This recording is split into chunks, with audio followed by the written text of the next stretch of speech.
Hey guys, welcome back to 5-0-100-0.com. I am Fuck It! And that stands for the fittest underdog guru using intelligent tactics.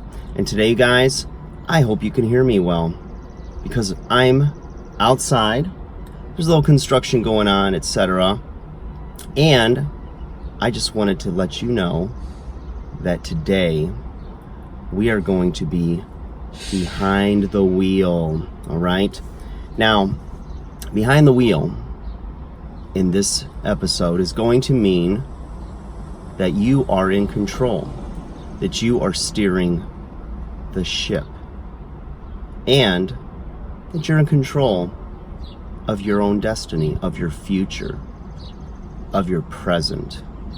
A lot of people dwell on their past, and they either think about the glory days, which I'm guilty of firsthand, and they also think about maybe a future in certain aspects, not necessarily from a position of control or of ownership, meaning that they will be able to steer the ship or steer the car or steer their life, but from a position of worry, and concern.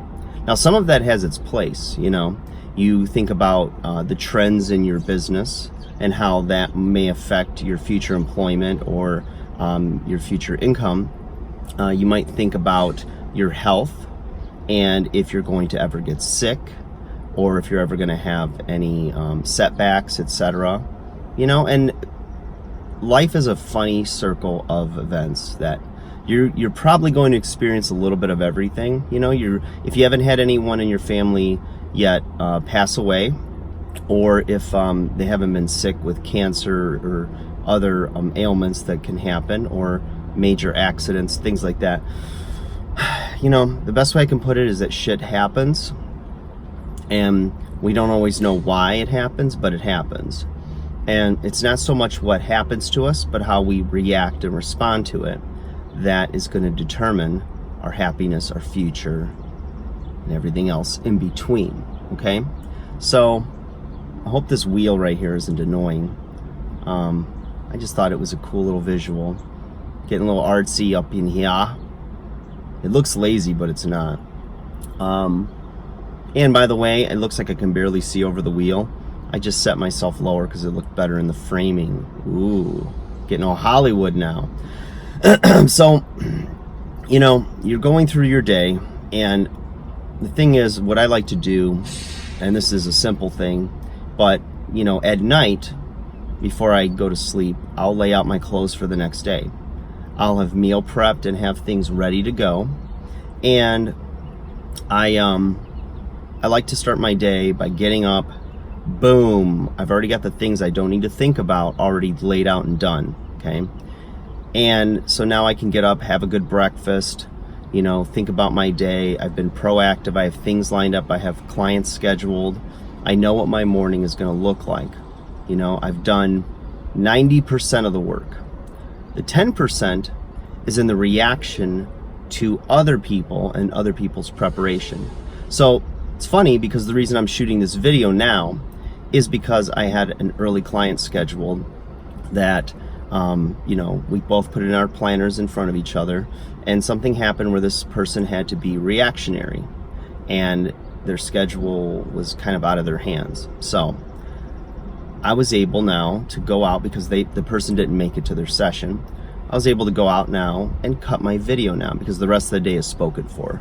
This is the only time, except for maybe 8 o'clock tonight, that I'll be able to do a video. So here we are. This is the 10% reactionary. But the thing is that in everyday life, whether it's your workouts, your work life, even your personal life or your social calendar, whatever, if you can do everything in your abilities to plan for your day and leave, so you get all the proactive things out of the way, then you're in a very good position of strength to react to what life's going to throw your way, because it is going to throw something your way. So when I see people that aren't reaching their goals, that had dreams or have, things they want to get accomplished, especially New Year's resolution,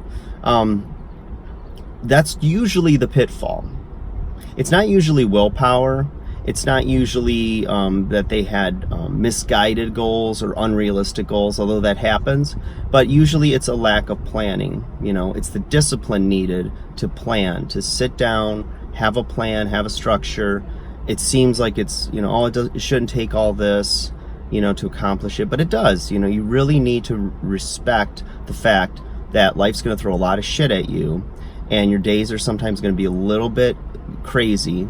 And you can stay, if you can get that 90% done, that's proactive and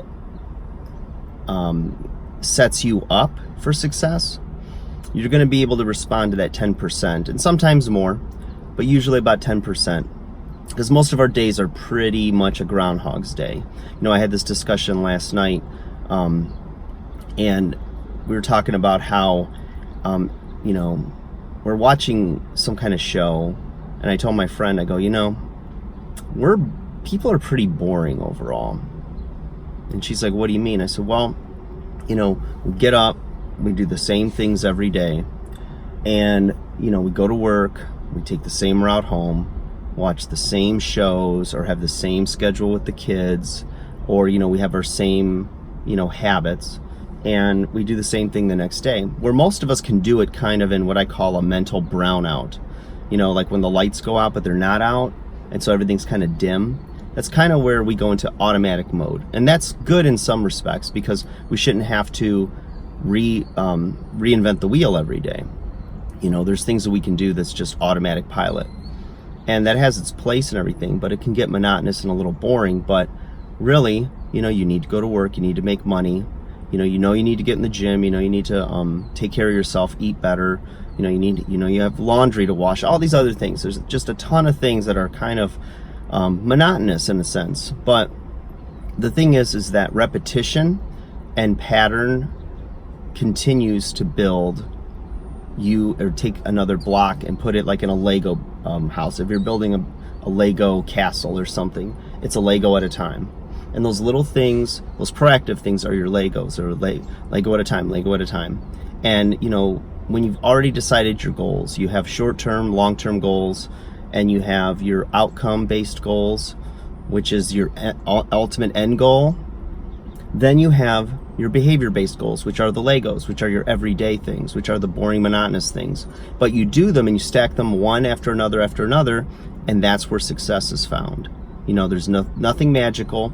If you, like I said in a previous video, if you skip 6 days of eating the apple a day, 7 apples on Saturday night's not going to cut it. It needs to be a little bit every day. And yeah, it's boring. Yeah, it's not sexy. Yeah, it doesn't sell, a 30-day shred program or any of these other things. It doesn't sell a get-rich-quick scheme or book or whatever. But, it's all in the little things, the little habits, the little daily decisions, the small decisions. The time where somebody brings cookies into the office and you're on a goal, you've got your 10 pounds in whatever weeks, it's a time-sensitive goal, and that passing up that cookie is going to it's going to take you a step forward towards your goal. That cookie is going to send you back. If there's alcohol, and it's a party situation or social situation, and it's like, it's just one glass of wine, or it's just one beer, it's just one drink, turn it down. You've set goals. If you've already decided that you're not going to drink because you're trying to lose body fat, you're trying to feel better, you're trying to sharpen your mind, that's not going to help you get any closer. You're going to have a moment of pleasure with, versus days of regret, maybe weeks or a lifetime of regret. It's not worth it. Think proactively, think long term, and be committed to your goals. Be committed to excellence. Go forward and achieve what you finally want. Go get it. It's yours for the taking. All right, guys, like, share, subscribe. Hope the audio came out on this okay. I'll talk to you guys again soon. Enjoy the rest of your day. The reactive Fugget video is done.